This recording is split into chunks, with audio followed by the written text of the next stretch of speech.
If the world was headed down an uncertain path before COVID-19, amidst 4 years of a very unconventional U.S. president, the arrival of a pandemic amplified that. And only now are we starting to get a sense of the global implications. Adam Tooze is a professor of history at Columbia University. His latest book is an important contribution to this subject. It's called Shutdown: How COVID Shook the World's Economy. And he joins us now from the Upper West Side of Manhattan Island in New York, New York. Professor Tooze, great to have you on TVO again. How are you doing? Good to be here. Are the outlines, in your judgment, of how the pandemic was handled by different countries all over the world clear enough now that we can begin to form some confident judgments about who got it right and who got it wrong? It may be premature for that because we are not done with this pandemic at this point.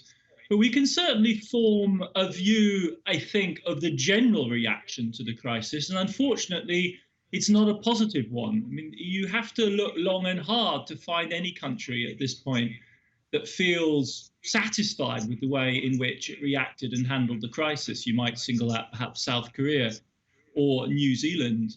But on average, I think, taken as a whole, the lesson that we all have to draw is a humbling one, is that even though we could understand that a crisis like this might be on its way, when it came to the crunch, when things got real early in 2020, the reaction was just not of the promptness and the urgency and the seriousness that would have been necessary to avoid the catastrophe of March and April 2020. Do you think there are reliable conclusions we can come to yet about how the pandemic was handled, let's say, by the United States versus Europe versus China?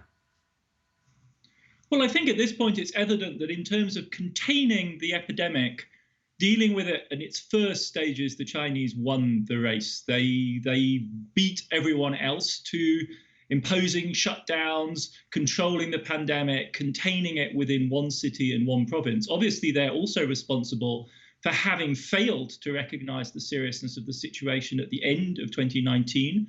And they therefore found themselves in this situation of having to adopt emergency measures. But then faced with it, having identified with it, they are really the only truly large government that reacted rapidly and at the right scale.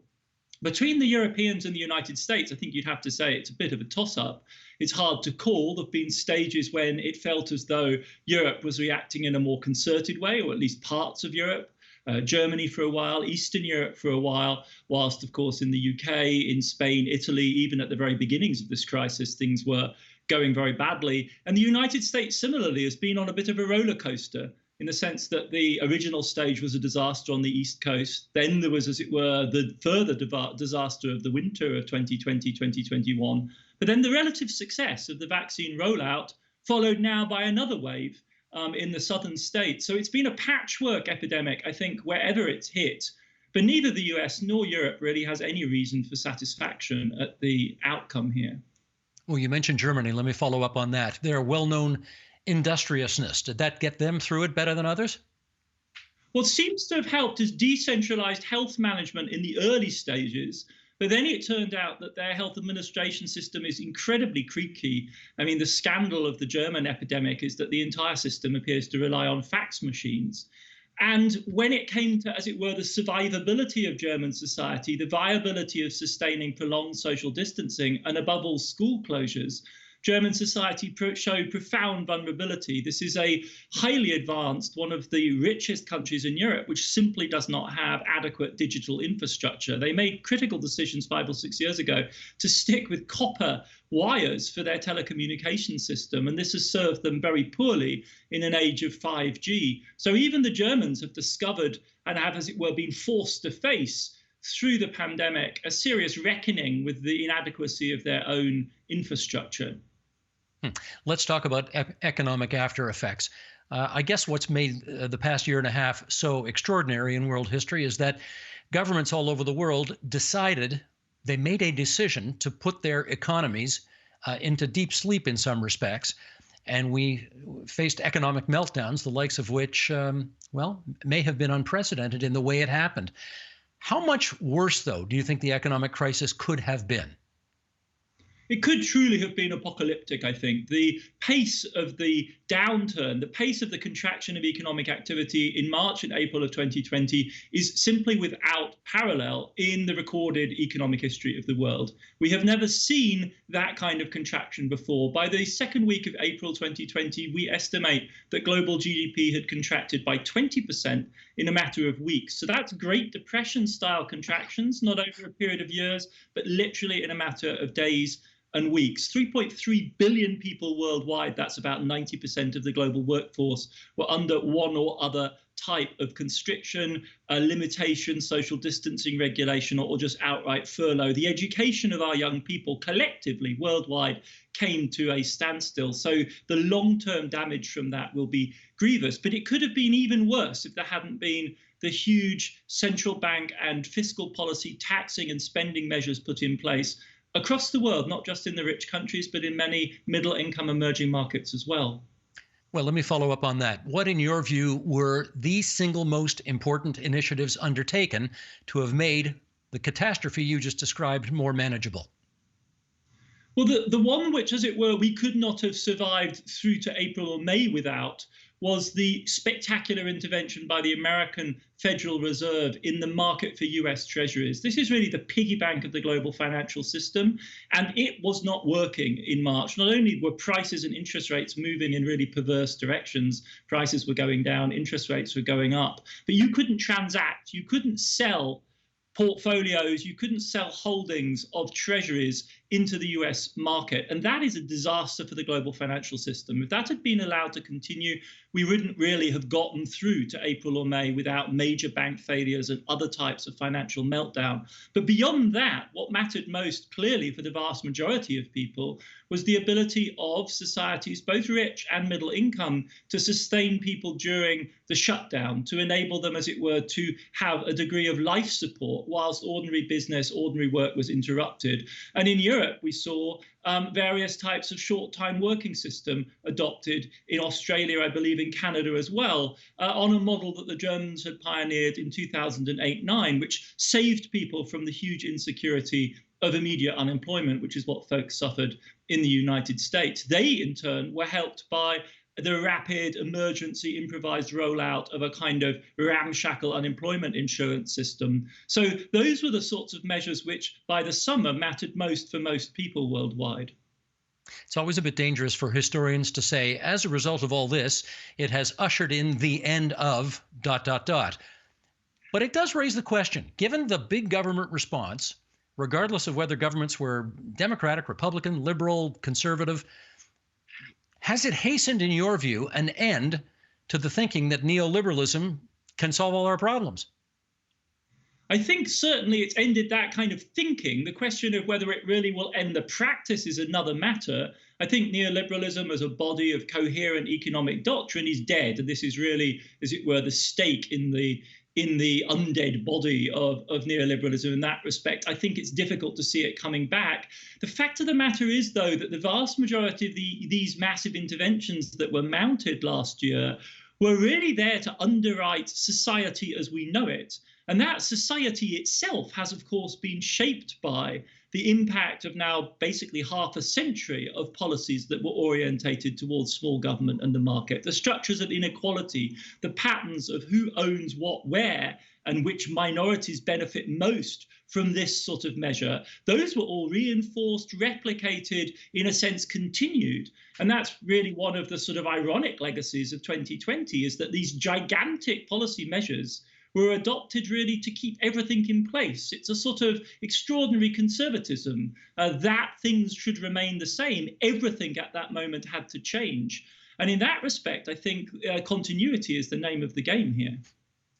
Were there any governments around the world, in your view, that used a neoliberal approach to fighting the pandemic, laissez-faire, hands-off, more market approach, not using the central bank the way you just described, and who had success with it? Well, the two countries that really stand out, and it's a bit of a puzzle really, are Mexico and India. I mean, we did find ourselves in the situation in 2020 in which Mexico, a supposedly left-wing administration in Mexico City, was taking lessons from the IMF on the need to increase its fiscal response. And I think the result in Mexico is quite clear. We saw a surge of poverty there, alleviated above all by the spillover effects from the American stimulus. So Mexico is famously, too far from God and too close to the United States. And in this particular instance, it benefited to a degree from that stimulus. Remittances to Mexico surged. India initially saw virtually no response. And as a result, 2020 became a catastrophe for the poorest Indians, of which there are hundreds of millions. So much so that by the beginning of 2021, the Modi administration had to change tack. But they really are the outliers. This was a crisis which, across most of the world, as it were, solicited a clear understanding that really government had to help, the state had to intervene here. Let me pluck a quote out of your book in which you describe this as an exceptional and transient crisis, no doubt, but also a way station on an ascending curve of radical change. What is that radical change that you see coming around the corner?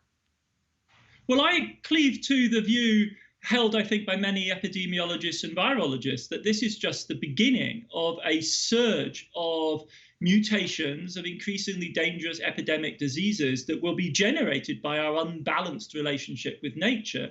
They've been predicting this sort of crisis for some time. We've had forerunners. We had the SARS experience. We had the swine flu moment. We had MERS. There's every reason to think that there's more and more dangerous things coming down the pike. And to that extent, 2020 is a sort of test run and an overture, a preface, if you like, to what may be a new era of challenges of a dimension that we've never faced before. In some ways, this is even more radical and more fast-moving than climate change, because potentially, rather than affecting a huge region like a giant hurricane does, or a drought, this potentially affects literally everybody on the planet. A test run. The past year and a half, you think, could be a test run? Absolutely. I think this is the sort of crisis that we need to understand the potential of, and understand that next time it could be even worse. And we're not done with this one yet. After all, the Delta variant is the result of this disease continuing to move through the global population. It continues to do that at an extremely elevated and dangerous rate. We do not have a program to fully and rapidly vaccinate all 7.8 billion of us. And as a result, we are basically riding our luck, even with this epidemic, let alone with pandemics to come. And this one is 1 or 2 mutations away from being a far more lethal disease than it is. But Bill Gates is absolutely right to say that this pandemic risk is the one that could actually claim the lives of 1 billion people on this planet in the future. If you look back to the 17th century, in that century, 1/3 of the world's population succumbed to a combination of climate change, in that case, global cooling, and the pandemics that ripped through Eurasia and Latin America and North America in that period. So yes, this, I think, has to be seen as the harbinger, as a forerunner of a new era of comprehensive global crises. Well, every time you mention Bill Gates or Anthony Fauci, there are a sizable number of people in the United States whose heads explode because they're convinced that this is something that those two gentlemen have orchestrated in order to enrich themselves, which simply gets me to a question about if this was a test run and this is about to become a more newish normal for us going forward, how in heaven's name do we work our way out of it when there are so many people who simply don't believe why it happened? I agree that this has tested the limits of public rationality, you might say. It requires us to mobilize a strange combination of, as it were, scientific skepticism and commitment to rationalism on the one hand, and on the other, at critical moments, simply to trust the judgment of people who clearly know far better than we do.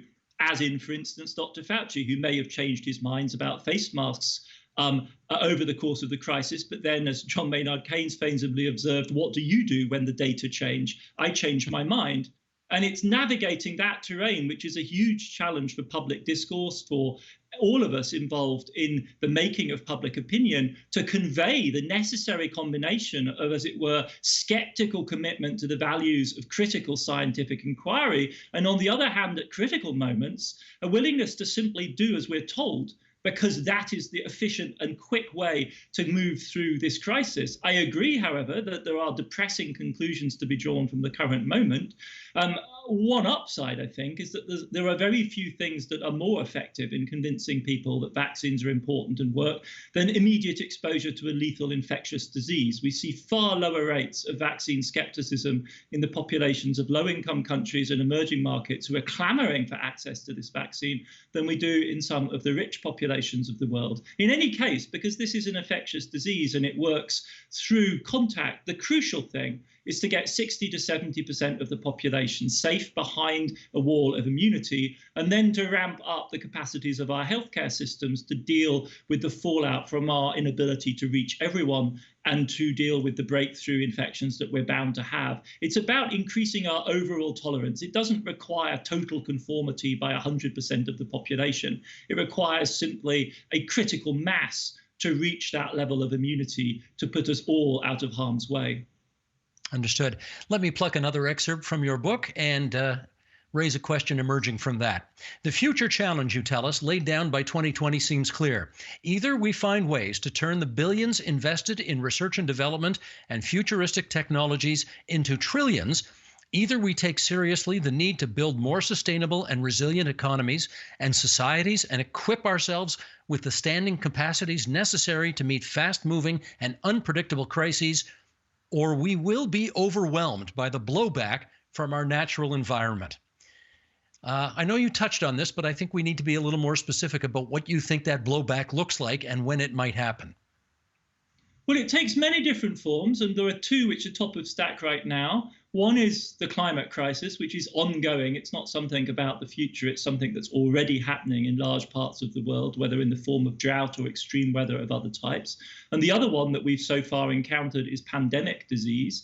We will also in future be dealing with the wide and ramifying consequences of the loss of biodiversity. We are dealing in many parts of the world with desertification of essential agricultural land, which is crucial for the global food supply, especially as the world's population shifts and moves gradually up towards 10 billion, where we hope it will stabilize. And finally, we have to deal with the extraordinary and awesome implications of massive levels of pollution, the most dramatic element of this perhaps being the pollution with plastic of large parts of the world's oceans. All of these are, as it were, constantly produced by our own behavior. And given the obstacles to concerted collective action, given the extreme divisions within our politics, particularly in the West, it seems to me that science is our best hope. Science and technology are the silver bullet. We can't necessarily persuade everyone to take the vaccine, but we don't need to. We need to get 70% to do so. And in that case, the crucial thing to do is to seriously invest in the pipeline of innovation, of scientific solutions, of pharmaceuticals that will deliver us those solutions. We need to upgrade our ability to sequence genomes. We need to multiply the number of labs we have. We need to move from a situation where we're not certain that we can do coronavirus vaccines to a situation in which we're routinely developing them just in case, constantly mapping the range of viruses that are out there and building the kind of reserve capacity that we would need to produce vaccines at an adequate scale. And we're talking 8 billion doses of vaccine in a matter of months. We need not one serum institute in India, but we need 6 of them dotted around the low income and emerging market world so that they can all ramp up production simultaneously. Now that's investment and that costs money, but this is money well spent. This is what would be better, as it were, to build a world of labs, a world of research institutes and pharmaceutical production capacity. This is good stuff to be spending money on, and the estimates of the cost involved are not astronomical by the standards of modern financial markets. Hundreds of billions of dollars spread over a period and around the entire world will do the trick, and it would be money well spent. Let me follow up on that and ask about money well spent, because well, I'll just put it in. These numbers will seem small to you as an American, but for Canadians, they are astonishing. I mean, our government's traditionally ran deficits of about $30 billion annually for several years until this past year, when the government of Canada introduced a budget deficit of $345 billion, which was so astronomically off the charts of anything anybody could imagine. Our national debt is now north of $1 trillion. And I guess 2 things. Number one, are we ever going to be able to pay that money back? Well, no, because the crucial thing is with public debt is you don't have to, because the Canadian nation, which effectively owes that money to itself, is infinitely lived. So this isn't like a household where you and I have a mortgage, and as you're getting on in life and you move into middle age, you suddenly begin to size up the timeline of that 30-year mortgage, and you realize, well, you need to get going on paying it down. A national debt is a community debt owed by a community which is infinitely lived. In the Canadian case, is continuously expanding through demographic growth and through immigration. And so that debt will be spread over time and over successive generations. And if what it's doing is paying for Canadian society to get through a historic shock like this so that life can continue, and what's called the scarring in economy and society is not too grievous, so that people can maintain their homes and continue supporting their children and their children's education, then again, this is money well spent. This is a burden that will, as it were, ultimately be sustainable in terms of Canada's long-run economic growth. And in any case, is there any sign at all of stress? The sign of stress you would expect to see is that interest rates are nudging up as you borrow more. And the reverse is the case across the world, even though we have engaged in gigantic borrowing, because there has also been a huge surge in saving during the course of the epidemic and vast amounts of money that were unspent that needed to be put away. The debt has, in a sense, funded itself. There is very little sign to date of any stress in any of the major debt markets worldwide. In which case, how important a question is it, do you feel, that needs to be answered, which goes something along the lines of, yes, we undertook an enormous amount of debt, and some of it was probably pointless spending, some of it was probably sloppy or bad, or who knows, even fraudulent spending. Is it important to understand the distinction amongst all of that? It's worthwhile, of course, and a government which engages in large-scale spending should clearly be accountable. And it's profoundly regrettable if people take advantage of this kind of public largesse because it discredits it. But I find it very hard to believe that Canada will be unlike anywhere else in the sense that those kind of elements of the spending are trivial by comparison with the overall effect. And furthermore, if the aim of the game is to stimulate the economy and keep things going, unless the people engaged in this kind of devious behavior bury the money in their back garden, it in fact flows back into the national economy in any case. So though in the first case, it's clearly a regrettable misappropriation and misuse of the funds, it's A, small, and B, overall, it will nevertheless generate some degree of stimulus because the folks will spend it on groceries or a new television or on childcare or whatever. And in that case, the money flows back. Of course, though, any kind of public body which spends money on this scale must be accountable, and rigorous inquiries should be carried out and checks, and if necessary, sanctions imposed. You always give us so much to think about, which is why I'm so grateful that you continue to take our calls and appear on our program. Adam Tooze, history professor. His latest is called Shut Down: How COVID Shook the World's Economy, and we're grateful that it's brought you to us from New York City today. Thank you so much. Thank you for having me. The Agenda with Steve Paikin is made possible through generous philanthropic contributions from viewers like you. Thank you for supporting TVO's journalism.